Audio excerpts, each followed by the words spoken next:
কয়েকদিন পরেই কুরবানির ঈদ। কুরবানির ঈদকে কেন্দ্র করে বিভিন্ন হাটে বিভিন্ন যানবাহনের মাধ্যমে গরু, খাসি এগুলো আসছে, কিন্তু যারা গরু ব্যবসায়ী রয়েছে তাদের কার্যকলাপ দেখলে বোঝা যায় তারা আসলে কতটা নির্মম।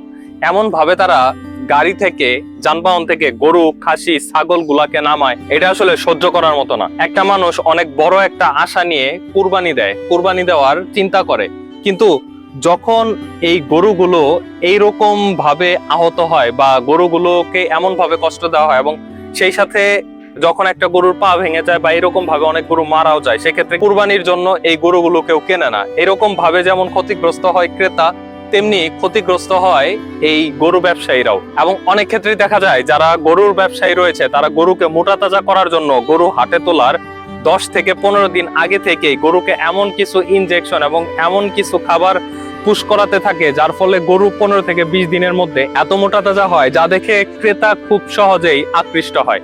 এবং এরকম ভাবেই বাংলাদেশে প্রতারণার ফাঁদ পেতে রাখা হয়েছে, এবং আপনি আমি এইরকম প্রতারণার ফাঁদে খুব সহজেই ফেঁসে যাচ্ছি।